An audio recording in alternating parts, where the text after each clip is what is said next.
자, 우리는 이 땅에서 믿음의 사람으로 믿음의 길을 걸어가고 있습니다. 믿음의 길을 걸어가기 때문에 우리는 늘 하나님의 뜻을 알고자 합니다. 그래서 늘 말씀을 보며 늘 기도하며 나아갑니다. 그런데 우리의 실제적인 삶에서 하나님의 뜻을 분별하기는 쉽지가 않습니다. 어떤 사람들은 하나님의 뜻을 잘 분별해서 하나님의 말씀대로 순종하며 살아가지만, 대다수 많은 사람들은 하나님의 뜻을 알고자 힘쓰지만 정말 그것이 하나님의 뜻인지 분별하지 못할 때가 너무나도 많습니다. 그래서 늘 마음속에 낙심이 되어서 하나님께서 나와 함께 하시지 않나? 함께 하시지 않는 거 아닌가? 이렇게 낙심이 되고 좌절하는 경우가 있기도 합니다. 그렇다면 우리의 삶 가운데 하나님의 뜻을 분별하고 살아가려면 우리는 어떠한 삶을 살아가야 하겠습니까? 오늘 말씀은 다니엘이 이스라엘이 하나님의 불순종으로 말미암아 실판의 결과로 바벨론 포로 상황에 있는 것에 대해 하나님께 회개 기도를 하고 있는 내용입니다. 그리고 그 기도의 핵심은 하나님께 긍휼을 의지한 고난과 수치를 당하는 선민을 회복시켜 주실 것을 간구하고 있습니다. 그런데 다니엘의 기도를 자세히 읽어다 보니 다니엘의 기도는 회복을 간구하는 기도보다는 오히려 회개 기도에 더 주력을 하고 있습니다. 즉, 이스라엘의 포로에 된 상황이 바로 그들의 범죄에 있다는 사실을 다니엘은 깨닫고, 바로 이 범죄의 징계가, 심판의 결과가 이 죄의 문제를 해결한다면 바로 해결될 것임을 알았기 때문입니다. 그렇다면 오늘 우리의 삶 속에서 이처럼 이스라엘처럼 범죄 안에 있을 때 우리는 어떠한 하나님의 원하시는 삶을 살아갈 수가 있겠습니까? 본문 5절 말씀을 보면 우리는 이미 범죄하여 패역하며 행악하며 반역하여 주의 법도와 규례를 떠났사오며 라고 말하고 있습니다. 즉, 다니엘은 자신과 이스라엘 공동체가 하나라고 생각하며 이 죄를 회개하고 있는 것입니다. 회개의 내용으로 범죄하였다, 패약하였다, 행악하며 반역하였다, 주의 법도와 규례를 떠났다라고 고백하고 있는 것입니다. 즉, 하나님께서 원하시지 않는 길을 걸어가므로 이스라엘이 하나님의 심판으로 바벨론 포로가 되었다고 오늘 다니엘은 고백하고 있는 것입니다. 사실 이스라엘은 하나님께서 최초 이스라엘 백성을 부르실 때부터 이미 그들이 어떠한 삶을 살아야 할 것이며 어떠한 목적을 가지고 있으며 또한 어떻게 살아야 할지를 너무너무 세세하게 말씀해 주셨습니다. 이스라엘 백성들이 가나안 땅을 향해서 갈 때 그 가나안 땅에서 어떠한 삶을 살아야 할지, 너희가 무엇을 먹어야 할지까지도 성경을 통해서 하나님은 말씀해 주셨습니다. 하지만 이스라엘은 하나님께서 이렇게 제시하였던 삶의 목적과 삶의 방향성, 이 부분에서 잘못된 길을 걸어가므로 결국 심판의 결과로 멸망하고 말았던 것입니다. 오늘 본문의 7절부터 11절 말씀을 보면 다니엘이 하나님께서 택하신 거룩한 선민의 나라가 어째서 멸망을 하고 바벨론 포로 생활과 고난과 수치를 당하였는지 그 원인을 밝히고 있습니다. 즉, 다니엘은 이스라엘 백성들이 당한 고난과 수치의 원인을 주께 범죄하였기 때문이라고 고백하고 있는 것입니다. 본문 7절 하반절에도 보면 그들이 주께 죄를 범하였음이니이다라고 말씀하고 있습니다. 또 8절 하반절에도 우리가 주께 범죄하였음이니이다.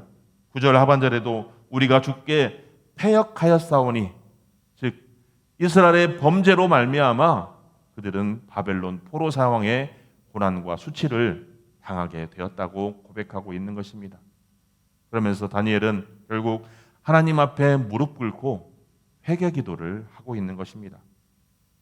그런데 만일 다니엘이 이러한 상황을 알지 못하고 깨닫지 못하고 그들이 당한 고난과 수치의 원인을 알지 못하였다면 하나님께 올바른 회개 기도를 할 수 없었을 것입니다. 우리 역시 믿음의 길을 걸어가며 하나님의 백성의 삶을 살아가고 있습니다. 여전히 우리에게는 믿음의 길을 걸어가지만 늘 삶의 고난과 시련의 연속입니다. 인생을 살아가면서 고난을 당하지 않는 사람은 아무도 없습니다. 아무리 명예가 뛰어난 사람이라 할지라도, 아무리 물질이 많은 사람이라 할지라도, 권세가 높은 사람이라 할지라도 늘 고난과 시련은 당합니다.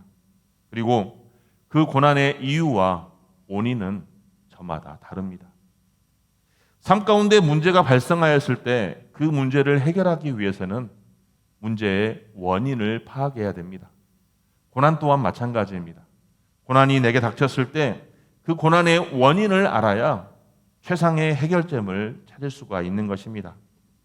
그러한 의미에서 성도인 우리에게 찾아오는 고난은 세 가지라고 볼 수 있습니다. 첫 번째는 사탄의 시기와 대적 때문입니다. 하나님의 백성인 성도들은 사탄의 미움의 대상입니다. 왜냐하면 사탄은 직접적으로 하나님을 대적하거나 하나님을 공격할 수가 없습니다. 그래서 사탄은 하나님의 백성인 우리 연약한 성도들을 늘 공격하려고 시시때때로 노려보고 있는 것입니다. 그래서 성도가 당하는 고난은 하나님의 백성을 미워하는 사탄의 시기요 질투이며, 우리가 늘 하나님의 백성으로 삶을 살아갈 때 늘 사탄의 공격으로 고난과 시련이 닥치는 것입니다. 또 둘째로 우리에게 닥치는 고난 중에 두 번째 이유는 성도를 연단하시는 하나님의 섭리 때문입니다. 우리는 하나님의 백성이지만 우리가 온전하거나 100% 거룩한 사람은 아닙니다. 즉 성도인 우리는 여전히 흠이 많고 허물이 많은 존재인 것입니다. 그래서 장차 하나님 나라를 상속해야 될 자로서 세상에서 성화의 과정을 겪어야 하는 것입니다. 그리고 그 성화의 과정은 이 고난이라는 것을 통해 이루어지는 것입니다. 불순물이 섞인 금속을, 그 금속에서 온전히 순수한 금속을 빼내려면 어떻게 해야 될까요? 용광로에서 수많은 재련을 통해서 순수한 금속을 빼어낼 수가 있습니다. 이처럼 죄로 오염된 성도들도 순수하고 거룩한 존재로 거듭나기 위해서는 용광로에서 수많은 재련을 하듯이 우리의 삶 속에서 고난을 통해서 우리의 삶이 거룩한 존재로 거듭날 수 있다는 것입니다. 즉 하나님께서는 우리에게 고난이라는 연단의 용광로를 허락하셨던 것입니다. 그리고 세 번째로는 죄에 대한 하나님의 징계 때문입니다. 하나님은 공의의 하나님이십니다. 또한 정의의 하나님이십니다. 사랑의 하나님이시지만 죄에 대해서는 너무나 간과하지 않으시는 매우 정확한 분이십니다. 도리어 믿지 않는 세상 사람들보다 우리 믿음의 사람들이 하나님 앞에 죄를 범했을 때는 하나님께서는 이를 결코 좌시하지 않는다는 것입니다. 바로 그러한 징계가 고난이라는 형태로 우리에게 다가오는 것입니다. 이처럼 우리는 살아가면서 무수히 많은 고난과 시련을 당합니다. 그리고 그것의 원인들은 저마다 다르다고 말씀을 드렸습니다. 그런데 우리가 그 고난의 자리에 있을 때 그 원인을 정확하게 파악하여 우리에게 닥친 고난을 적절하게 대처해야 하는 것입니다. 고난의 원인을 알지 못해서 그것이 만일 죄로 인한 것인데 그 죄로 인한 고난을 알지 못하여 깨닫지 못하여 회개하지 못함으로 인하여 하나님의 심판을 받는다면 이는 얼마나 안타까운 일이 아닐 수 없겠습니다. 하지만 모든 고난을 죄로 여겨서 죄의 결과로 치부하는 것은 올바른 판단이 아닙니다. 모든 문제의 그 원인을 정확하게 분석해야 하는 것처럼 고난의 원인을 우리가 분석할 수 있는, 분별할 수 있는 우리의 분별의 영이 깨어 있어야 하겠습니다. 늘 영적으로 깨어 있어야 나에게 닥친 고난이 죄로 인한 것인지, 사탄의 시기로 인한 것인지, 아니면 하나님의 섭리로 인한 것인지 깨달을 수 있는 저와 우리 성도님들이 되시기를 소망합니다. 아멘. 그래서 고난의 원인이 만일 사탄의 시기로 인한 것이라면 하나님의 도우심을 간구하시기를 바랍니다. 또 연단을 위한 하나님의 섭리로 말미암은 것이라면 이 역시 인내하는 가운데 우리의 신앙의 도약을 위해 힘쓰며 연단 후에 있을 바로 그 하나님께서 나를 더욱더 거룩하게 빚으실 것이라는 소망 가운데 살아가시는 우리 귀한 성도님들이 되시기를 바랍니다. 아멘. 또한 죄로 인한 하나님의 징계라면 가장 먼저 하나님 앞에 엎드려 회개하는 우리 귀한 성도님들이 되시기를 바랍니다. 아멘. 회개하며 하나님의 긍휼을 호소하시기 바랍니다. 그래서 내게 닥친 고난을 지혜롭게 대처할 수 있다면 비온 뒤에 땅이 굳어지는 것처럼 우리의 믿음과 우리의 신앙생활이 더욱더 견고해질 것이며 하나님께서 원하시는 기쁨의 삶을 살아갈 수 있을 것을 믿습니다. 아멘. 그런데 이러한 사실과 관련하여서 나의 삶이 하나님께서 정하신 목표대로 살아가고 있는지, 하나님께서 정하신 그 올바른 길로 가고 있는지 나의 삶을 뒤돌아볼 필요가 있습니다. 만일 나의 삶이 여전히 나의 삶의 목표가 하나님께서 원하시는 방향대로 살아가지 않는다면, 하나님의 그 올바른 길에 서 있지 않는다면 우리는 오늘 이스라엘 백성들처럼 하나님의 심판의 결과로 멸망과 실패의 구렁텅이로 떨어질 수밖에 없습니다.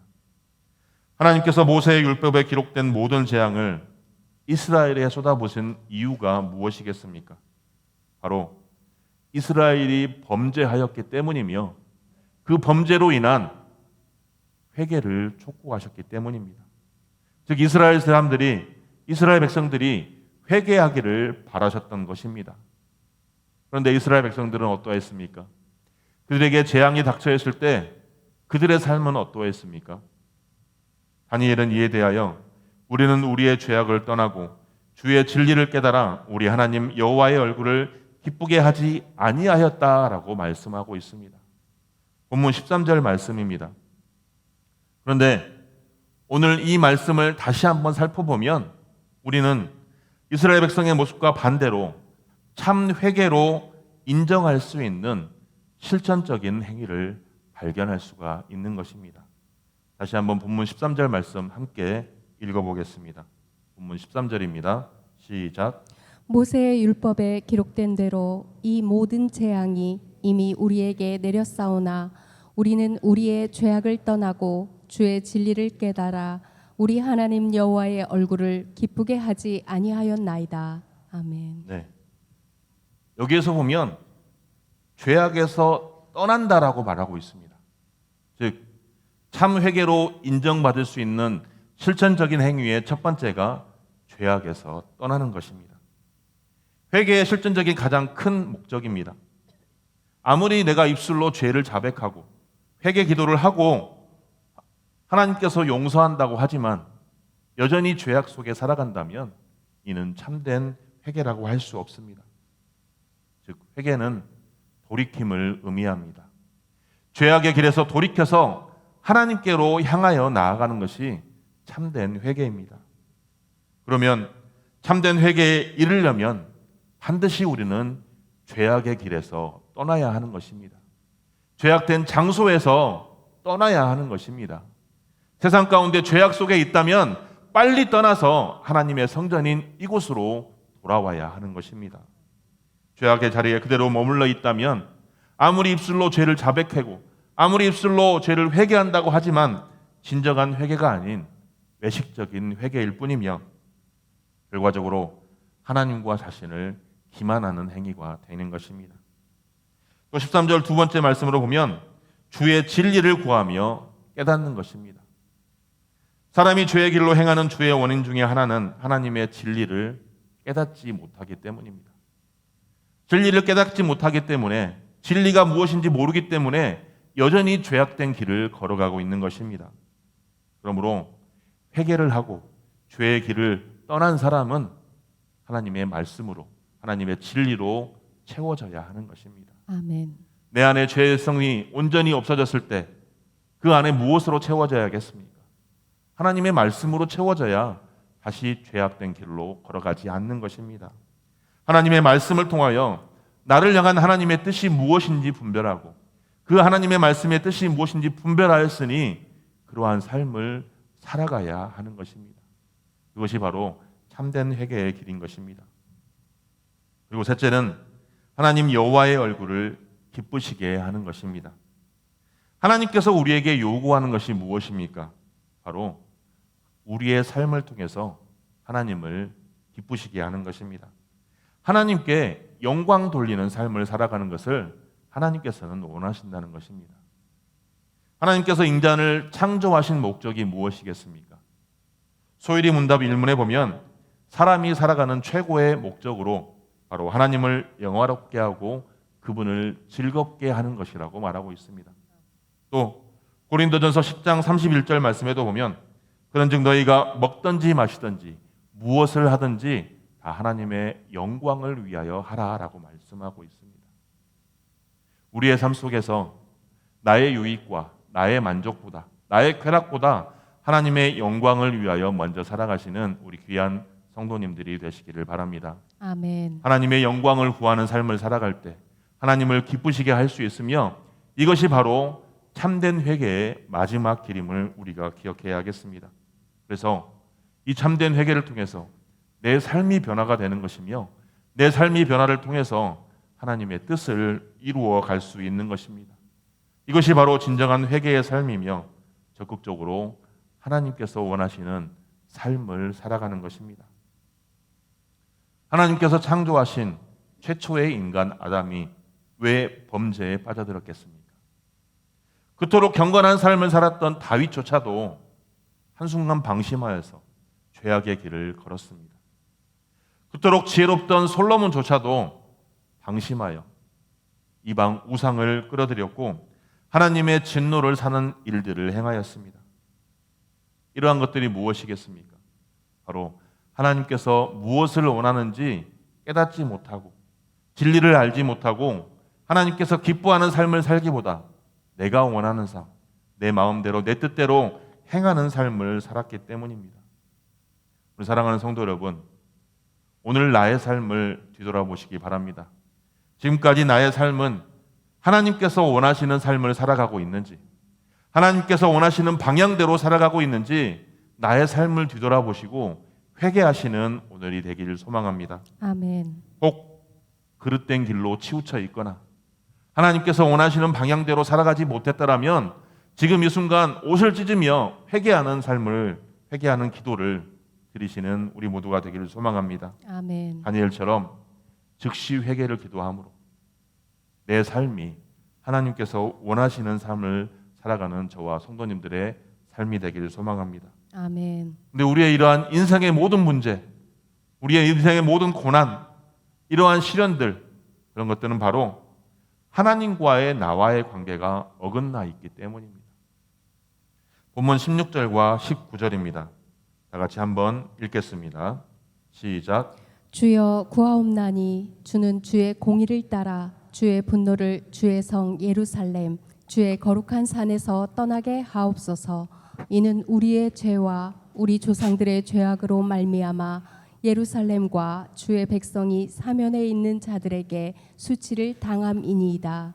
그러하온즉 우리 하나님이여 주의 종의 기도와 간구를 들으시고 주를 위하여 주의 얼굴빛을 주의 황폐한 성소에 비추시옵소서.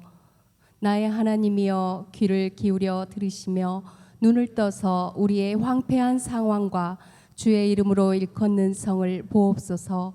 우리가 주 앞에 간구하옵는 것은 우리의 공의를 의지하여 하는 것이 아니요 주의 큰 긍휼을 의지하여 함이니이다. 주여 들으소서. 주여 용서하소서. 주여 귀를 기울이시고 행하소서. 지체하지 마옵소서. 나의 하나님이여 주 자신을 위하여 하시옵소서. 이는 주의 성과 주의 백성이 주의 이름으로 일컫는 바 됨이니이다. 아멘. 다니엘의 이 기도는 단순히 이스라엘 백성들이 바벨론 포로 생활에서 회복시켜달라, 해방시켜달라 이처럼 구하지 않았습니다. 선민을 회복시켜달라는 기도였지만 이 다니엘의 기도는 하나님과 하나님의 백성으로서의 관계가 정상화되기를 바라고 있는 기도였습니다. 하나님과의 관계가 깨진 것은 전적으로 이스라엘의 범죄 외에 있었지만 다니엘은 더욱 강하고 간절하게 기도하는 것은 하나님께 은혜를 구하지만 어떠한 은혜를 구했느냐? 하나님과 이스라엘이 관계가 회복되기를 더 구하였던 것입니다. 그리고 그 회복의 간구에 앞서 회개 기도를 먼저 하였던 것입니다. 그러면 다니엘은 왜 이스라엘 백성들을 직접 하나님께서 바벨론 포로 생활에서 회복시켜 달라 하지 않고 하나님과 이스라엘 백성들의 관계가 회복되기를 간구한 것이겠습니까? 이는 이스라엘의 당면한 문제가 바로 하나님과의 그릇된 관계에서 발생했기 때문입니다. 이를 다니엘은 너무나도 잘 알았기 때문에 하나님께 그 죄에 대한 부분을 회개하였고 이스라엘의 범죄함으로 말미암아 하나님의 진노가 되었던 이스라엘 백성들의 그 하나님과의 관계가 회복되기를 간구하였던 것입니다. 이스라엘은 하나님과의 관계가 깨어지며 결국 심판으로 바벨론 포로의 생활을 당할 수밖에 없게 되었습니다. 그런데 이스라엘이 만일 하나님과의 관계가 정상으로 회복되기만 한다면 이러한 죄로 인한 고난과 수치에서 해방될 것이라 다니엘은 생각하였기에 하나님께 이스라엘과 하나님과의 관계 회복을 위해 기도하였던 것입니다. 우리의 삶 가운데 여전히 문제들이 많습니다. 우리의 삶 속에도 여전히 고난과 시련이 많습니다. 그런데 이러한 문제와 고난과 시련은 여전히 나와 하나님과의 관계가 어떠한 것인가를 먼저 생각해 볼 필요가 있다는 것입니다. 나는 과연 하나님과 올바른 관계를 형성하고 계십니까? 나는 과연 하나님의 백성으로 하나님 앞에 부끄럽지 않는 삶을 살아가고 있습니까? 나는 여전히 세상 속에서 나의 만족과 나의 유익과 나의 쾌락을 위해 힘쓰면서 여전히 고난에 닥쳤을 때면 하나님, 이 고난에서 나를 구원하여 주옵소서 이렇게 외치며 기도하지는 않습니까? 내 삶이, 나의 생활이, 나의 삶 속의 우선순위가 나인지 하나님이었는지 먼저 나의 삶을 뒤돌아보시기를 바랍니다. 우리의 삶이 하나님의 우선신앙의 삶을 살았을 때 하나님께서는 우리의 삶 속에서 직접적으로 주관하시고 직접적으로 판단하시고 직접적으로 개입하셔서 우리의 삶이 하나님께서 원하시는 삶을 살아갈 수 있도록 우리의 방향성을 인도하시고 우리가 더욱더 하나님의 뜻대로 살아갈 수 있을 것입니다. 아멘. 그러할 때 우리는 아멘으로 순종하며 나아가기만 하면 됩니다. 사사기에서 보면 왜 이스라엘 백성들이 그때의 왕이 없으므로 자기 뜻에 옳은 대로 행하였다라고 고백하고 있습니다. 내 뜻대로 내 마음대로 할 수 있는 것이 과연 얼마나 되겠습니까? 우리는 여전히 연약한 존재이며 우리는 여전히 하나님 앞에서 죄인된 사람들입니다. 그럼에도 불구하고 여전히 우리는 내 목소리를 높이며 여전히는 내 뜻대로만 하고 싶어 하니 하나님께서 기뻐하지 않으신다는 것입니다. 문제에 직면했을 때 겉으로 드러난 문제에만 바라보지 마시고 그 문제 이면에 하나님께서 원하시는, 하나님께서 이 상황을 왜 우리에게 허락하셨는지, 왜 나에게 허락하셨는지 그 하나님의 뜻을 분별하시는 우리 귀한 성도님들이 되시길 바랍니다. 아멘. 그럴 때 우리 인생 가운데 당면하는 모든 문제를 해결할 수 있는 열쇠임을 기억하시고 하나님의 뜻 가운데 우리의 삶이 하나님께서 원하시는 삶을 살아가기를 간절히 소망합니다. 아멘. 다니엘은 이스라엘의 70년 포로 생활 기한을 선민을 위해 회개하며 간구하는 기도를 드렸습니다. 다니엘의 기도는 이스라엘의 가증한 죄악상을 고백하였습니다. 하지만 다니엘은 하나님의 긍휼을 신뢰하기 때문에 다시 한번 자비를 베풀어 주옵소서, 다시 한번 긍휼을 베풀어 주옵소서 간구하며 기도하였습니다. 하지만 다시 한번 긍휼과 자비를 베풀어 달라는 그 기도에 앞서 이스라엘의 범죄를 나의 범죄로, 나의 죄악으로 여기고 하나님께 회개하였습니다. 이러한 다니엘의 기도가 오늘 우리의 기도가 되길 소망합니다. 아멘. 나의 삶 속에 하나님을 향했던 그 마음들이 다시 회복되기를 소망합니다. 아멘. 나의 삶이 하나님께서 원하시는 삶을 살았는지, 하나님께서 원하시는 방향대로 삶을 살았는지 이 시간 부르짖으며 회개하는 오늘 성령 집회가 되기를 소망합니다. 아멘. 비록 우리는 여전히 연약하고 나는 죄악 속의 삶을 살아가지만 하나님께서 나를 인도하시고 하나님께서 나를 붙들어 주시고 하나님께서 나와 함께 하시니 내가 그 하나님의 뜻대로 살아갈 수 있습니다라고 고백할 수 있는 오늘의 우리가 기도가 되기를 소망합니다. 아멘. 그래서 하나님의 긍휼과 하나님의 자비를 의지한 다니엘의 기도가 우리의 기도가 되어서 그 기도가 우리의 밑거름이 되어서 하나님께서 원하시는 방향대로 우리의 삶이 되기를 소망합니다. 아멘. 그러할 때 내가 온전히 회복되고 내 가정이 회복되고 교회와 이 나라와 이 민족이 회복될 줄을 믿습니다. 아멘. 하나님께서 원하시는 그 방향대로 나아갈 수 있는 그 기도가 오늘 저와 여러분들의 기도가 되기를 소망합니다. 아멘. 하나님의 계획 가운데 우리의 기도가 도구가 되기를 소망합니다. 그래서 오늘 내가, 나의 가정이, 우리의 교회와 우리의 나라와 우리와 이 민족이 하나님의 뜻 가운데 회복되고 더욱더 하나님의 은혜가 넘치는 이 시간이 되기를 간절히 소망합니다. 아멘. 우리의 기도가 작은 도구가 되어서 하나님께서 원하시는 뜻대로, 하나님께서 원하시는 방향대로 나아감으로 하나님께로만 영광 돌리는 오늘 귀한 시간이 되기를 주님의 이름으로 축복합니다.